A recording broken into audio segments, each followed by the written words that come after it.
بسم اللہ الرحمن الرحیم۔ السلام علیکم ناظرین، کل کی ویڈیو میں ہم نے یہ جانا تھا کہ آیت الکرسی کے کیا فوائد ہیں، اور ساتھ میں یہ بھی جانا تھا کہ سورۃ البقرات کے کیا فائدے ہیں اور سورۃ البقرات کی کیا فضیلت ہے۔ یہ سارا کچھ کل کی ویڈیو میں جانا تھا احادیث کی روشنی میں، اور الحمدللہ بہت سے بندوں نے وہ ویڈیو دیکھی ہے، اور میں یہ امید کرتا ہوں کہ انہوں نے اس ویڈیو سے بہت زیادہ فائدہ اٹھایا ہوگا۔ تو آج کی ویڈیو میں آپ لوگوں کے ساتھ آیت الکرسی کے وہ فائدے بیان کرنے والا ہوں جن کو سن کر آپ بھی حیران ہو جائیں گے، اور آیت الکرسی کے یہ فوائد میں احادیث کی روشنی میں بیان کروں گا۔ اس کے علاوہ شیطان نے آیت الکرسی پڑھنے کا حکم کیوں دیا تھا، یہ سارا کچھ آج کی ویڈیو میں جانیں گے۔ آج کی ویڈیو بہت زیادہ انٹرسٹنگ ہونے والی ہے، تو آپ سب سے گزارش ہے کہ ویڈیو کا اینڈ تک لازمی دیکھیے گا، اور جو بھائی چینل پر نئے ہیں وہ چینل کو سبسکرائب کر لیں تاکہ ایسی اچھی ویڈیوز آپ تک پہنچ سکیں۔ تو چلیے ویڈیو کو سٹارٹ کرتے ہیں۔ آیت الکرسی کی عظمت اور صحابہ کرام کو اس کی تعلیم۔ حضرت ابی بن کعب رضی اللہ عنہ بیان کرتے ہیں، رسول اللہ صلی اللہ علیہ وآلہ وسلم نے فرمایا، اے ابو منظر، تجھے معلوم ہے کہ اللہ کی کتاب میں سے کون سی آیت تیرے پاس زیادہ عظمت اور شان والی ہے؟ میں نے عرض کیا، اللہ اور اس کے رسول ہی زیادہ جانتے ہیں۔ آپ صلی اللہ علیہ وآلہ وسلم نے دوبارہ پوچھا، اے ابو منظر، اللہ کی کتاب سے کون سی آیت جو تمہیں یاد ہو وہ زیادہ عظمت اور شان والی ہے؟ میں نے عرض کیا، اللہ لا الہ الا هو الحی القیوم۔ ترجمہ، اللہ کے علاوہ کوئی معبود برحق نہیں، وہ ذات زندہ اور قائم رہنے والی ہے۔ حضرت ابی بن کعب رضی اللہ عنہ کہتے ہیں کہ آپ صلی اللہ علیہ وآلہ وسلم نے میرے سینے پر ہاتھ مارتے ہوئے فرمایا، اے ابو منظر، تجھے علم مبارک ہو، کیا آیت الکرسی کی تلاوت سے انسان شیطانی حملوں سے محفوظ ہو جاتا ہے؟ آئیے جانتے ہیں حدیث کی روشنی میں۔ حضرت ابو ہریرہ رضی اللہ عنہ سے روایت ہے، وہ بیان کرتے ہیں کہ رسول اللہ صلی اللہ علیہ وآلہ وسلم نے مجھے صدقہ رمضان کی حفاظت پر مقرر فرمایا۔ چنانچہ میرے پاس ایک آنے والا آیا، وہ دونوں ہاتھوں کے ساتھ کھجوریں اٹھانے لگ گیا۔ میں نے اسے پکڑ لیا اور کہا، میں تجھے رسول اللہ صلی اللہ علیہ وآلہ وسلم کے ہاں پیش کروں گا۔ اس نے منت سماجت کرتے ہوئے کہا، میں ضرورت مند ہوں اور مجھ پر اہل و عیال کے اخراجات کی ذمہ داری ہے، اور مجھے شدید ضرورت بھی ہے۔ حضرت ابو ہریرہ رضی اللہ عنہ نے بیان کیا، میں نے اسے چھوڑ دیا۔ صبح ہوئی تو نبی کریم صلی اللہ علیہ وآلہ وسلم نے فرمایا، اے ابو ہریرہ، گزشتہ رات کا تیرا قیدی کہاں ہے؟ میں نے عرض کیا، اے اللہ کے رسول، اس نے اپنے حاجت مند ہونے اور کثرت عیال کا زوردار انداز میں شکوہ کیا، چنانچہ میں نے اس پر ترس کھاتے ہوئے اسے چھوڑ دیا۔ آپ صلی اللہ علیہ وآلہ وسلم نے فرمایا، خبردار، اس نے تم سے جھوٹ کہا ہے، وہ عنقریب پھر آئے گا۔ حضرت ابو ہریرہ رضی اللہ عنہ نے کہا کہ مجھے یقین ہو گیا کہ وہ ضرور آئے گا، اس لیے کہ رسول اللہ صلی اللہ علیہ وآلہ وسلم نے فرمایا ہے کہ وہ عنقریب پھر آئے گا۔ چنانچہ میں اس کی گات میں بیٹھ گیا۔ جب وہ دوبارہ آیا اور کھجوروں کے ڈھیر سے دونوں ہاتھوں کے ساتھ اٹھانے لگا، میں نے اسے پھر پکڑ لیا اور کہا، میں تیرا معاملہ رسول اللہ صلی اللہ علیہ وآلہ وسلم کے ہاں ضرور لے جاؤں گا۔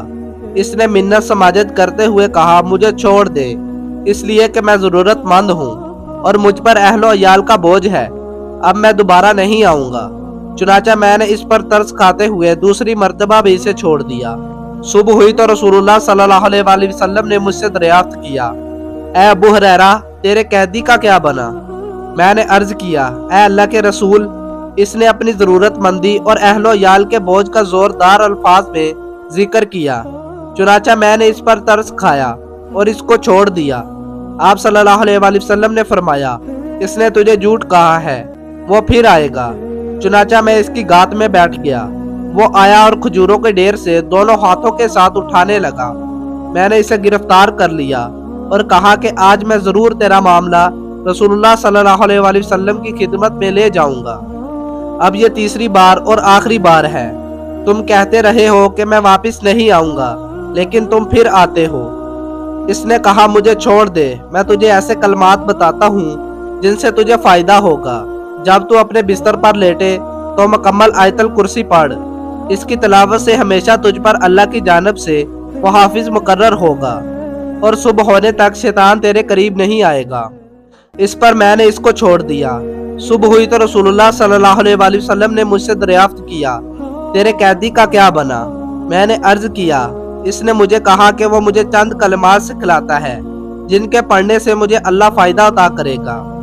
آپ صلی اللہ علیہ وآلہ وسلم نے فرمایا، اس نے تجھے سچی بات بتائی ہے اگرچہ وہ جھوٹا ہے۔ کیا تجھے معلوم ہے کہ 3 راتوں سے تیرا کس کے ساتھ رابطہ رہا ہے؟ میں نے نفی میں جواب دیا تو آپ صلی اللہ علیہ وآلہ وسلم نے فرمایا، وہ شیطان تھا۔ آیت الکرسی ایسے کلمات ہیں کہ اگر بندہ رات کو سونے سے پہلے اسے پڑھ لے تو اللہ تعالیٰ اس پر ایک فرشتہ محافظ کے طور پر چھوڑ دیتا ہے، جو کہ اس کی ساری رات حفاظت کرتا ہے، اس کے مال کو بچاتا ہے، اس کو شیطان کے شر سے بچاتا ہے اور ہر اس چیز سے بچاتا ہے جو اس کے لیے نقصان دہ ہو۔ آج ہمیں اپنی طرف دیکھنا چاہیے کہ ہم میں سے کتنے لوگ ہیں جو کہ آیت الکرسی کو پڑھتے ہیں۔ اللہ کے بندوں، ہمیں اس ویڈیو سے یہ سیکھنا چاہیے کہ شیطان ہو کر وہ خود ایسے کلمات بتا رہا ہے کہ جن سے ہمیں فائدہ ہو۔ تو اس احادیث سے آپ اندازہ لگا سکتے ہیں کہ آیت الکرسی کی کتنی فضیلت ہے۔ جس بندے کو یہ خطرہ رہتا ہے کہ اس کا مال چوری نہ ہو جائے، اور جس بندے کو یہ خطرہ رہتا ہے کہ اس کو رات کو سوتے ہوئے کوئی جانی یا مالی نقصان نہ ہو جائے، تو وہ آیت الکرسی پڑھ کر سویا کرے۔ یہ ایسے کلمات ہیں کہ جن کی فضیلت بہت زیادہ ہے۔ تو آپ سب سے گزارش ہے کہ رات کو سوتے وقت لازمی آیت الکرسی پڑھ کر سویا کرے۔ اس سے آپ محفوظ ہو جاتے ہیں ہر اس شر سے جو کہ شیطان کی طرف سے ہو۔ یہاں میں ایک اور بات کو واضح کرنا چاہتا ہوں، میں کوئی عالم یا قاری نہیں ہوں۔ میرا کام صرف آپ لوگوں تک وہ علم پہنچانا ہے جو کہ کتابوں میں محفوظ ہے۔ اس کے علاوہ اگر کوئی بھائی دلیل چاہتا ہے تو اس کے لیے کتاب اور اس کے مصنف کا نام بتانے کے لیے تیار ہوں۔ آپ گھر بیٹھے تحقیق کر سکتے ہیں۔ امید کرتا ہوں آپ کو یہ ویڈیو بہت زیادہ پسند آئی ہوگی۔ اگر آپ کو یہ ویڈیو پسند آئی ہے تو دوستوں سے ضرور شیئر کیجیے گا اور ویڈیو کو لائک کر دیجیے گا۔ اللہ کے بندوں، ایسی ویڈیوز لوگوں تک پہنچانی چاہیے تاکہ ہر مسلمان کا بھلا ہو سکے۔